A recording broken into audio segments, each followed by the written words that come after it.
Hey guys, tonight we drift back to a time of togas, temples, and truly terrible bedtime routines. You're floating just above the clouds, where Hera, the queen of the gods, goddess of marriage, and apparently, midnight vengeance should be snoozing on a plush Olympus cloud. But no, she's glaring at the stars, wide awake and plotting again. Her divine mattress, untouched. Her royal lavender oil diffuser, useless. And the reason? A golden apple. No, not the fruit kind. The cursed, ego-triggering, chaos-bringing kind. You probably won't survive this mythological mess without getting a little secondhand insomnia. So before you get comfortable, take a moment to like the video and subscribe, but only if you genuinely enjoy what I do here. And drop your location and local time in the comments. I love seeing where everyone's listening from. Now dim the lights, maybe turn on a fan for that soft background hum. And let's ease into tonight's journey together. It all begins with a wedding. Not Hera's. Of course, that ship had sailed eons ago with Zeus and more thunder than romance. No, this wedding was between Peleus and Thetis, a mortal and a sea nymph, which meant all the gods got invited. All except one, Eris, goddess of discord, who RSVP'd with a golden apple inscribed to the fairest. That shiny little insult grenade exploded right at Hera's vanity. You hear the story as you sink deeper into your pillows. Aphrodite, Athena, and Hera all reach for the apple. Petty bickering ensues. The solution? Let some Trojan shepherd named Paris judge. Historians still argue whether the apple was meant to test vanity or just to kickstart a really long war.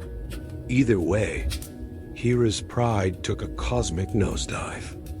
She offers Paris power, rule over all of Asia. She promises, like it's a casual Tuesday favor. But Paris chooses Aphrodite's bribe instead, the love of the most beautiful mortal woman. You guessed it, Helen. Cue the snatched queen. Cue the Trojan War. Cue 10 years of everything but sleep for Hera. Now, Hera isn't used to losing. She's the goddess of marriage and queenship, and she's just been beaten by the goddess of love in a beauty contest judged by a shepherd. That'll keep a gal up at night. The divine halls of Olympus don't get much rest after that. You imagine Hera stalking the marble corridors barefoot at 3 a.m., muttering insults about Paris under her breath, unable to stop envisioning that smug little shepherd handing over the apple. Zeus, meanwhile, is pretending to be asleep with a pillow over his head, likely wondering why he ever thought polyamory plus politics was a sustainable life choice. Hera begins whispering strategies to herself. Not war strategies. Those come later. This is pre-war insomnia.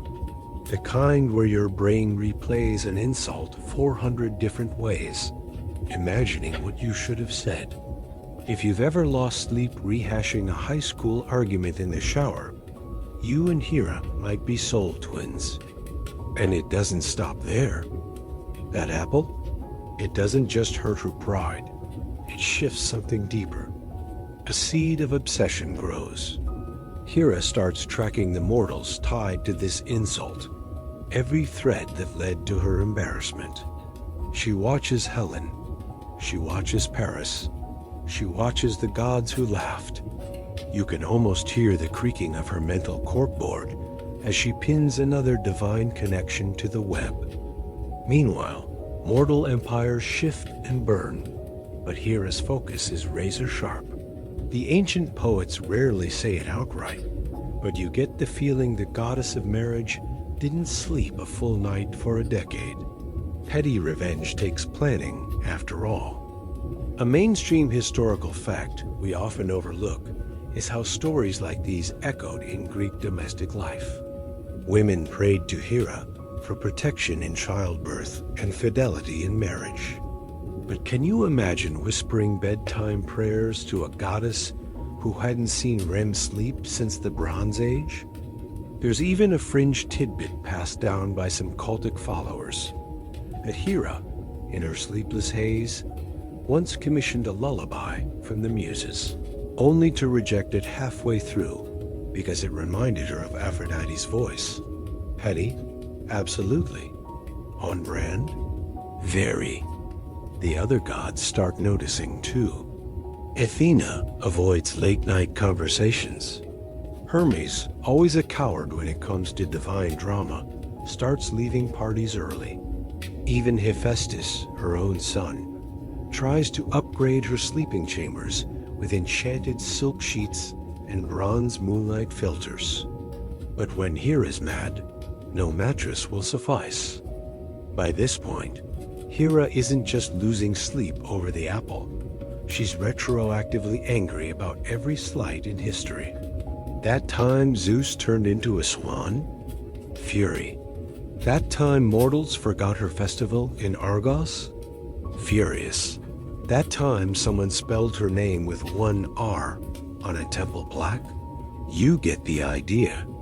And the dreams? When they do come, they're fitful. Not dreams, really more like memory reruns blended with passive-aggressive prophecies. Hera sees herself confronting Paris. Only this time she grabs the apple and flings it into the sun. Or she imagines Aphrodite tripping over her own beauty girl.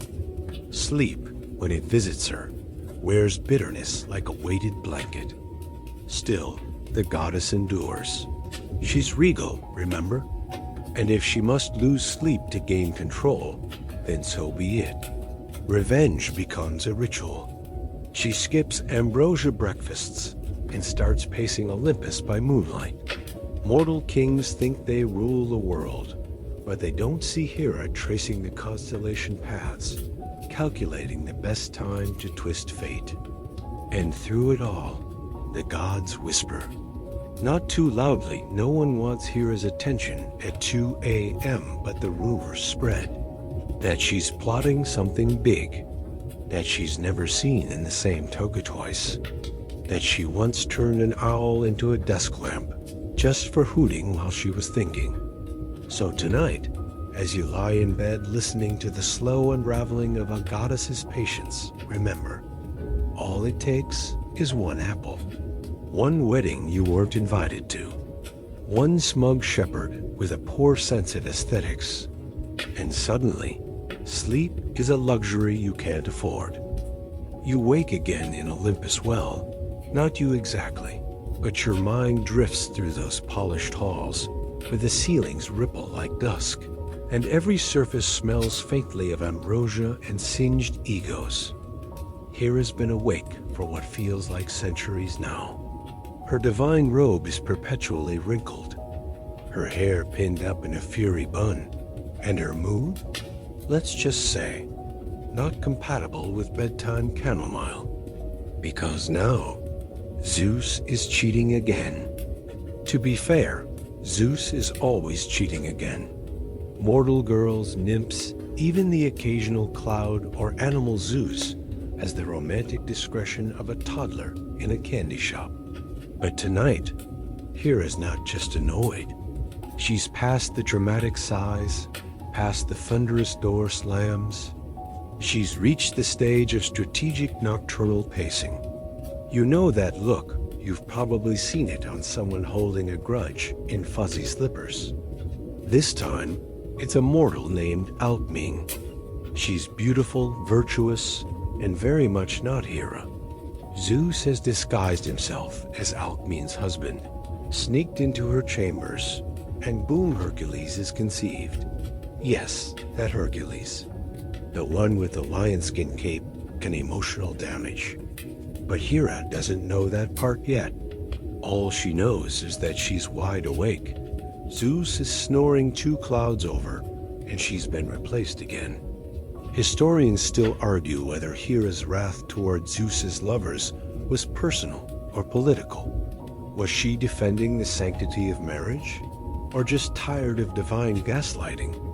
Either way, tonight she's not knitting or sipping nectar. She's quietly cursing.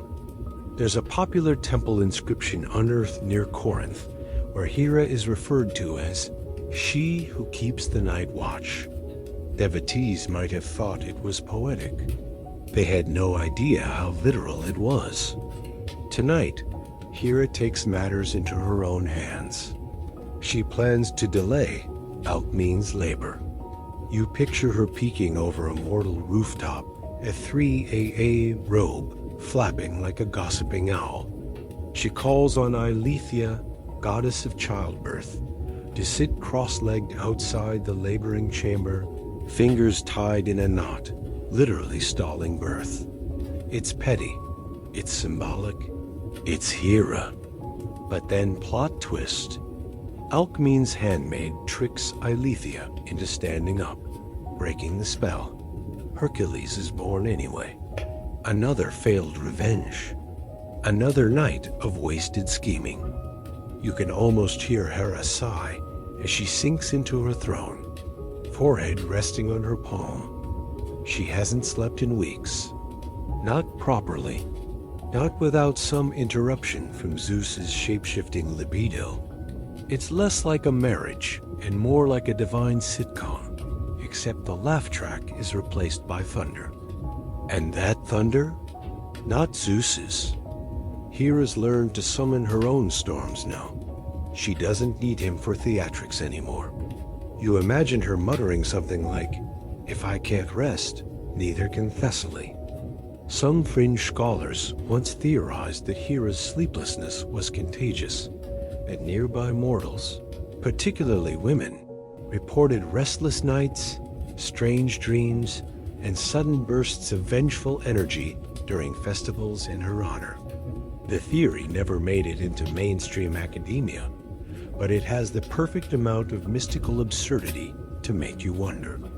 Back in Olympus, Hera's insomnia morphs into obsession, not just with Alkmene or Hercules, but with every woman Zeus has ever touched. There's Semele, Callisto, Europa, Leda. It's a full mythological phone book. Hera doesn't just hold grudges, she files them alphabetically. She starts appearing in dreams, sometimes disguised, sometimes blazing in full queen mode, always with a question on her lips. Was it worth it? This isn't just about cheating anymore. It's about identity. She's the goddess of marriage, and her marriage is a cosmic circus.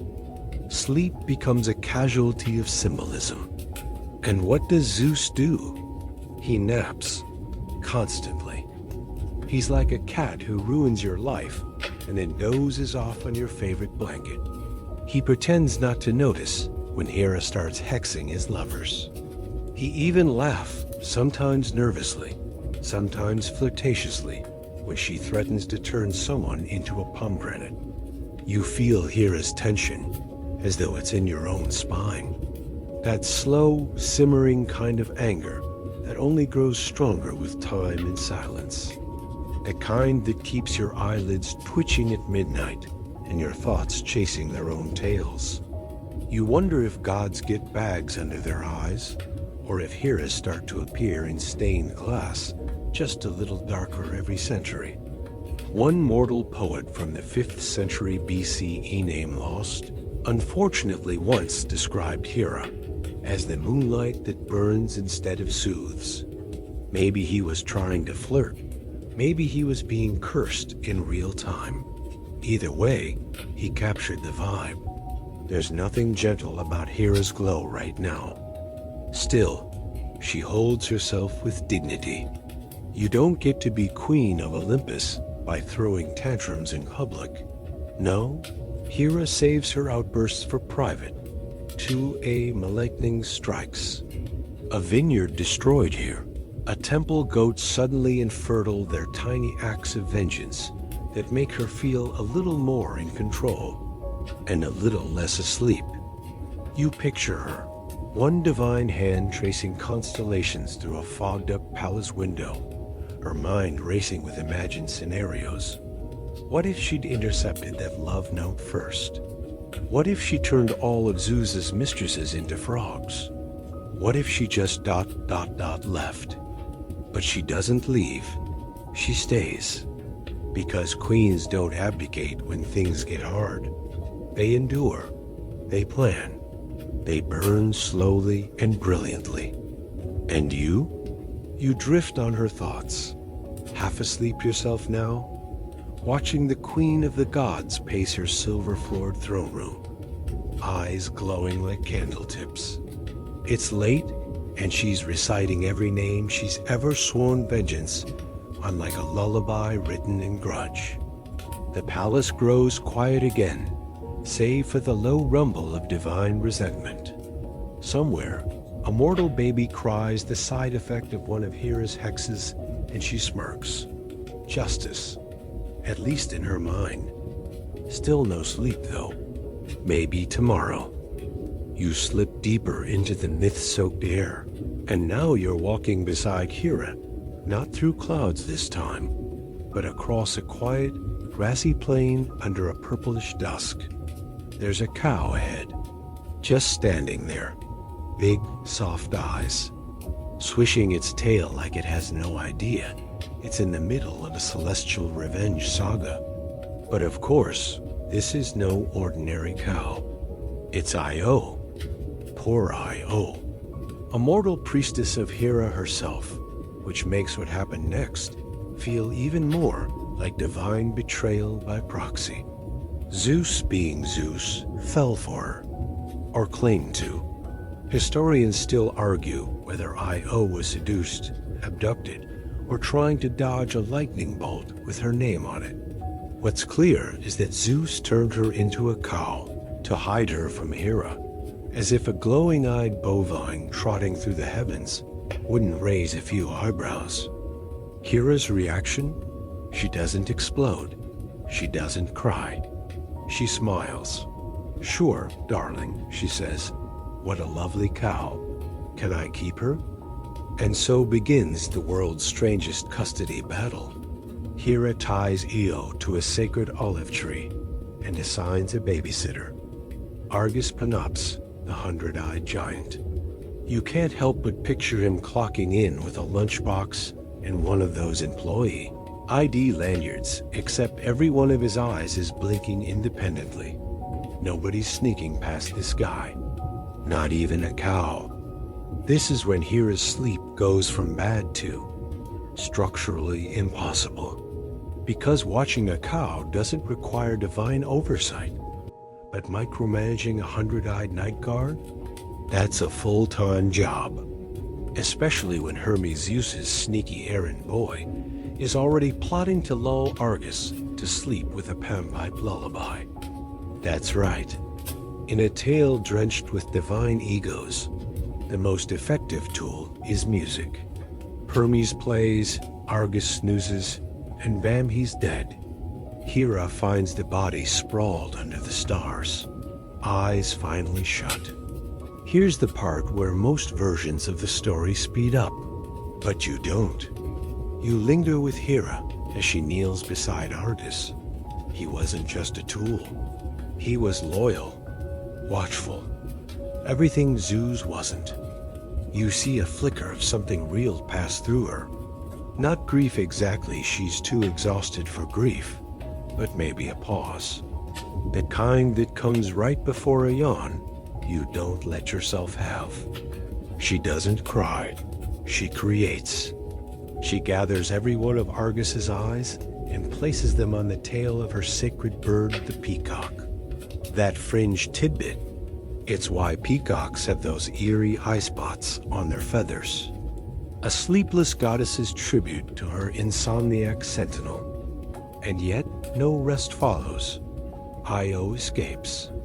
Hera glares at the stars, and instead of sleeping, she sends gadflies to torment the poor cow across continents.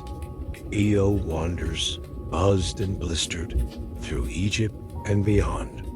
Hera tracks her progress like a divine air traffic controller, muttering, maybe she'll run all the way to the underworld and give me a break. You think about how Hera, despite all her power, never seems to get peace, not even when she wins, especially not then. Revenge, as it turns out, is a terrible lullaby. Still, mortals keep worshipping her. They build shrines with cool stone floors and wide-open ceilings to let the moonlight in. They leave offerings, pomegranates, milk, little woven dolls. Some temples even hold quiet midnight rites where women ask Hera not for vengeance, but for rest.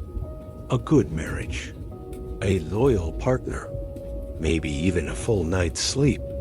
She listens, sometimes, but you get the feeling she's still keeping half an eye on the horizon, in case another cow shows up with Zeus's cologne on her fur.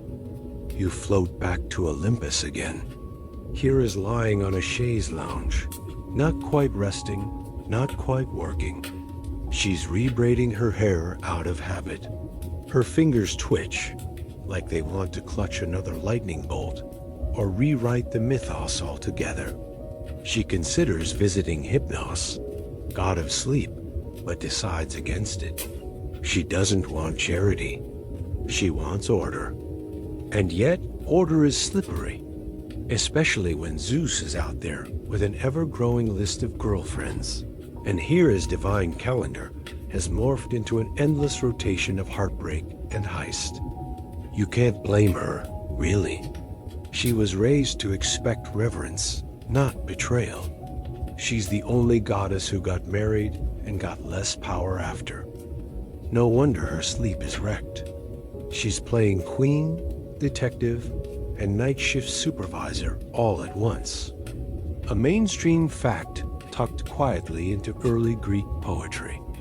Hera was once worshipped in triple form: maiden, wife, and widow. Even the ancients sensed her complexity. Maybe that third version, the widow, is the one who watches Io's trail disappear over the hills and mutters, "Good luck, kid. You're going to need it." And so she lies awake again. The stars pulse like slow heartbeats. The air hums with tension. Hera doesn't blink. Somewhere far below, a priestess lights a candle in her honor, and the smoke curls upward, as if looking for someone to soothe. But Hera's not soothing tonight. She's thinking, planning, listening for hoofbeats on sacred ground. Sleep, she decides, is for those who aren't tasked with cosmic quality control. The wind rustles through the feathers of her peacocks. Their eyes, all 100 of them, glitter under moonlight. Not watching Io anymore, just watching. Always watching. You settle deeper into your sheets, heartbeats slowing, and imagine what it feels like to be awake for millennia. Not from duty or danger, but from the sheer stubbornness of wanting to be obeyed, to be loved right, to be chosen first. No one tells you that goddesses get tired too.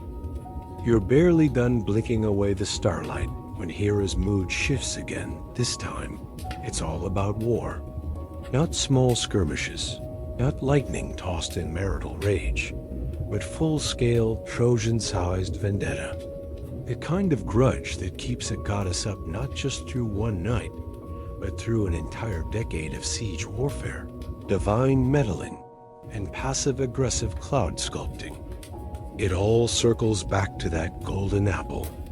Yes, that golden apple, the spark that lit Hera's insomnia in the first place. Paris, the smug little shepherd prince, didn't just choose Aphrodite. He humiliated Hera, and that humiliation, it festers. So when Helen runs off or is abducted, depending on who you ask in war brews between Troy and the Greeks, Hera doesn't see a diplomatic crisis. She sees an opportunity. A 10-year revenge nap postponed just a little longer. Now, you might imagine that gods just snap their fingers to decide the outcome of mortal wars. But the Trojan War becomes a divine group project won where no one agrees. Everyone's yelling, and someone's definitely sabotaging the timeline just for fun. Zeus wants to stay neutral. Classic. But Hera picks her side immediately. The Greeks. She's got nothing personal against the Trojans except, well, Paris. His entire bloodline, his city's smug walls, and the way Aphrodite keeps smiling every time someone mentions fairest. So yeah, personal enough. From the first battle horn, Hera is in it. You picture her crouched on the edge of Olympus, peering down like a wargamer, tracking her pawns. She's supposed to be in bed. Instead, she's coordinating alliances, bribing gods, and stirring up storms to reroute ships. Sleep? Who needs it when there's vengeance to micromanage? There's even that moment, yes, a real scene from Homer's Iliad, when Hera actually bribes the god of sleep, Hypnos, to knock Zeus out so she can meddle in the battlefield undetected.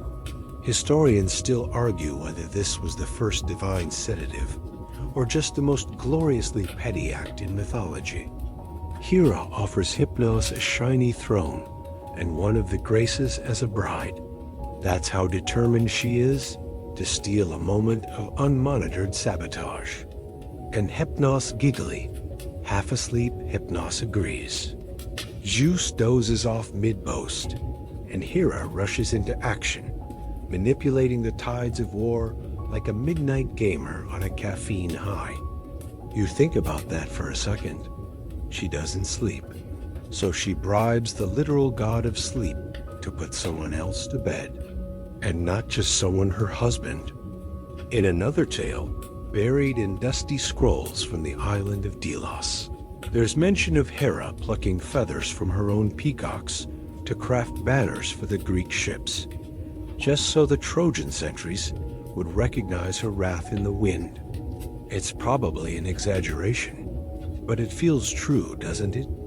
Every night of the Trojan War, Hera is there, hovering, plotting, whispering into dreams. And every morning, she watches another pile of bodies on the shore and wonders how many it will take to make her feel better. Spoiler alert, the answer is never enough. And don't forget, this war doesn't just mess with Hera's bedtime. It drags half the pantheon into Insomnia with her. Athena joins the Greeks. Ares swings back and forth like a sleep-deprived toddler. And Aphrodite, ever smug, protects Paris like a bubble-wrapped prize. There's a particularly tense moment where Hera and Athena borrow Aphrodite's enchanted girl, the one that makes anyone fall in love with the wearer. Why? So Hera can distract Zeus again. You can almost hear her muttering, "If I must seduce my husband to silence, so be it." It's like the divine version of fake texting your ex to get closure, except with more magical underwear and war casualties. And all the while, Hera doesn't rest. She watches the Trojan prince Hector fall. She watches Achilles rage. She watches Helen sigh from her palace tower, draped in gilt and silk, completely unaware of the goddess standing behind her, arms crossed, judging. A fringe tidbit passed around in mystery cults. Some believed that Hera whispered to the horses of Troy, cursing them with restlessness, so the city's charioteers would never sleep soundly. It's an eerie image divine insomnia, passed down through hoofbeats and flickering torches. But let's not forget the big twist. Hera wins. Troy burns. Paris dies. The Greeks sail home. And Hera? She stands at the edge of Olympus, eyes narrowed against the smoke and ash, waiting to feel victorious. Except she doesn't. That's the thing about revenge. It's a terrible pillow. Even after a decade of divine plotting, she still can't sleep. Her eyes still flick to the horizon at night, looking for the next spark, the next insult, the next reason to stay awake. By now, even the mortals are catching on. Poets describe her as Hera of the sleepless crown and queen of the long night. You picture tired acolytes in marble temples, whispering prayers at dusk, hoping the goddess is in a generous mood, not because they want favor, but because they want to survive her insomnia. Back in the palace, Zeus is yawning, muttering something about the folly of mortals. Hera doesn't reply. She's still in her war robes, still vibrating with adrenaline, still planning what comes next. Because now that Troy has fallen, she needs a new reason not to sleep. The war is over, but Hera doesn't blink. You're floating again, deeper now, wrapped in divine candlelight and marble-shadowed corridors. It's quiet, unnaturally quiet. The kind of stillness you expect after thunder when something should feel settled, but doesn't. Because even though Troy lies in ruins, Hera still hasn't rested. Her breath remains clipped. Her crown sits a little crooked. And her revenge? Not finished. Tonight she's pacing again. Not over Helen or Paris or even Aphrodite. This time, it's someone closer to home. A priestess. A mortal woman named Semele. No, Semele doesn't know what she's stepped into. She's kind, devout, and unfortunately irresistible to Zeus. Yes, again. He disguises himself, seduces her, and gets her pregnant with a child, destined to become Dionysus, the god of wine, theater, chaos, and hangovers. Semele doesn't brag. She's too overwhelmed to brag. But word gets out, as it always does, and Hera's left with a familiar throb behind her temples. Another mortal, another child, another endless night. But this time, Hera gets creative. She disguises herself as an old woman, gray hair, tired eyes, the whole cursed grandmother package, and visits Semele under the pretense of offering friendly advice. You imagine Hera leaning on a crooked staff, voice low, saying things like, "Are you sure it was Zeus? Did he show you his true form?" You know, gods lie sometimes. Semele hesitates, doubts, and then tragically asks Zeus to prove himself. Historians still debate whether Hera truly wanted Semele to die, or if she simply wanted the child not to be born. But either way, Zeus, bound by his oath, reveals his divine form. And mortals can't survive that. Semele combusts, turned to ash by the full sight of Olympus's worst boyfriend. But the baby survives. Zeus, ever the problem solver when it's too late, sews the fetus into his thigh. Months later, Dionysus is born again, technically, the only god born twice. And Hera? Hera is livid. Now it's not just about betrayal, it's about mockery. A child born from Zeus and a tragedy Hera indirectly set in motion. And what does this new god grow up to do? Party, constantly. Organize ecstatic cults, get drunk in sacred groves, and gather followers who dance until sunrise. Can you imagine anything more disruptive to Hera's entire aesthetic? She tries to have him killed, multiple times. Each attempt fails. Dionysus is resilient, like mold in a divine wine cellar. He escapes to the east, finds protection, gathers more followers, and eventually returns not with apologies, but with a full entourage and a vine-choked parade. Hera watches this all unfold from her moonlit perch. She doesn't scream, she doesn't destroy. She just tightens her jaw. Another night without sleep. Another myth unraveling beneath her. A lesser-known detail whispered in later Orphic hymns? Some claimed Hera once had a dream, just one, where Dionysus offered her a goblet of wine laced with sleep. Not poison, not madness, just sleep. She always refused, of course. Too proud, too vigilant. But the image lingers. You picture her now, sitting alone in a garden of silver-petaled lily, fingers tracing invisible constellations on the arm of her throne. Every petal blooms under moonlight. Every vine in the distance dances to Dionysian rhythms she can't quite silence. And somewhere in Thebes, Semele's name still echoes. Her temple stands small, but loyal. Mortals light candles, pray for safe childbirth, and ask for courage in love. They don't always mention Hera's part in the story. It's impolite, after all, to remind the gods what they'd rather forget. But Hera never forgets.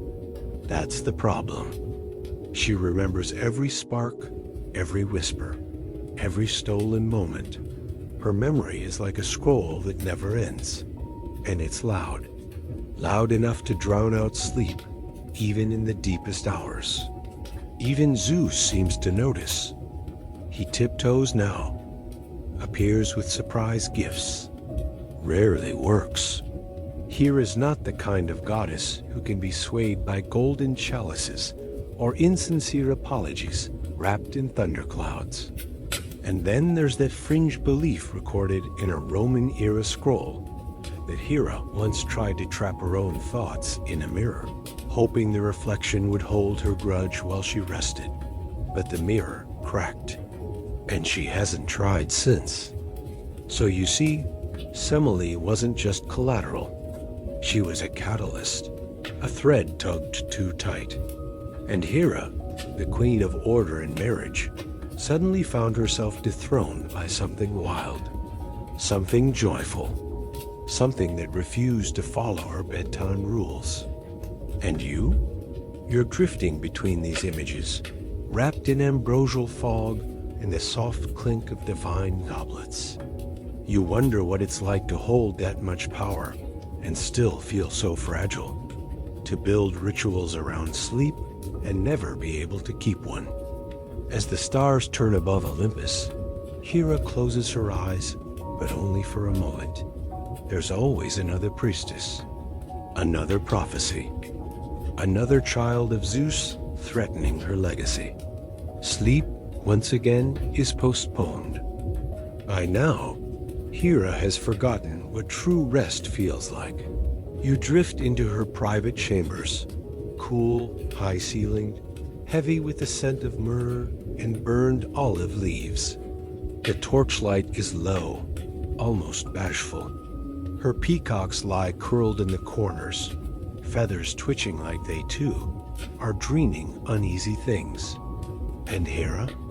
She's sitting upright, spine straight as a sword, staring at nothing.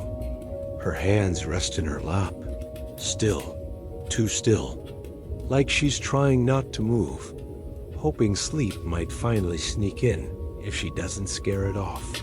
But it doesn't come. Because tonight, Hera's thinking of Hypnos, the god of sleep, that elusive, fluttering-winged deity who can hush storms and silence grief with a single breath. Hera has bribed him before twice, in fact. Once during the Trojan War, once before that, when she needed Zeus to stop interfering. Both times it worked, briefly. But Hypnos is wary now. You can imagine it. Hera approaching him with a smile that doesn't reach her eyes. A promise she probably won't keep, and a bribe more elaborate than last time. Maybe she offers him a palace. Maybe a constellation named after him. Maybe she just offers her honesty something rarer than nectar in Olympus. But Hypnos tilts his head and says no. You feel that denial thud through her like a dropped shield. Hera, the goddess who controls marriage, seasons, childbirth, and sacred oaths, is denied sleep, not because she's powerless, but because her own fury keeps bouncing off the bedroom walls. Even Hypnos won't wrestle that. Some myths suggest she tried again, later sending dreams into her own mind like pacifiers, recreating peaceful moments from her youth. Her wedding day, the first time she held Hephaestus, a festival where mortals sang her name under 1,000 lanterns. But none of it lasts. The dreams crumble. Reality knocks. Another affair. Another insult. Another wide-eyed mortal playing with gods like they're myths instead of moods. At this point, you might expect Hera to break, to unravel. But she doesn't. She adapts. Sleep, she decides, is no longer the goal. Control is. If she can't rest, she'll rain harder. She creates more temples, founds more rituals, inserts herself into every myth. She becomes the queen you must remember, even if you fear her more than love her. There's an old, half-burned tablet discovered near Argos, where a priestess once wrote, "When you cannot calm the goddess, you must become her echo." Scholars still debate what it means, but it sounds like someone who knew Hera intimately, or wanted to. And here's the strangest thing. Somewhere in that sleepless eternity, Hera becomes serene, not peaceful, but steady. There's power in outlasting pain. Her wrath sharpens into elegance. Her insomnia becomes mythic. Mortal queens start emulating her sleepless watchfulness. The term hero-eyed comes to mean not just beautiful, but alert, sharp, awake. Because yes, Hera is always awake. Even when mortals lie in their beds, whispering prayers and hoping their marriages hold. Even when Zeus is off somewhere, turning into yet another swan. Even when Dionysus throws his endless party just over the hill, Hera is watching. And if she watches long enough, maybe, just maybe, someone will remember what she gave up. Maybe one day, someone will understand that her vengeance wasn't madness. It was defense. A queen fighting for relevance in a world built for her husband's whims. You, now sinking deeply into your own sheets, can't help but admire it. This divine insomnia, this holy resistance, this tired, sacred storm of a woman who turned sleeplessness into sovereignty. She still stands, you know, in every statue with that imperious stare, in every marriage vow said with trembling hope, in every peacock feather curling on a temple floor. Hera endures, awake. And as the wind moves through Olympus, she finally exhales, not a sigh, not a surrender, just the long, slow breath of someone who knows sleep isn't coming and rules anyway. And now, things soften. You let Hera drift into the background, her form dimming like a candle behind thin silk curtains. The gods fall silent. Even the stars above Olympus seem to blink more slowly now, as if they too are winding down for the night. The marble halls cool, the scent of olive wood fades, and the last notes of divine plotting disappear into the hush. Hera stands still in your memory, not brooding now, not storming, just standing, as though she's finally allowed herself, if only for a heartbeat, to pause. You feel your own limbs get heavier. The pillows beneath you sink more deeply. The thoughts begin to slow. No more golden apples, no more lightning bolts, no more divine insomnia pulsing at the edge of your mind. Only breath, in and out. A softness behind your eyes. Somewhere far off, the peacocks shuffle. A single feather drifts through the still air, catching the last sliver of moonlight before disappearing into sleep. And even though Hera remains awake, always wills, she allows you, just this once, to rest, to close your eyes, to let the worries and chaos and tiny wars of your own life fade like mist at dawn. You don't need to solve anything now. You don't need to prove anything tonight. Just listen to the quiet hum, the gentle dark, the sound of the world forgetting itself for a little while. Let it go. Sleep.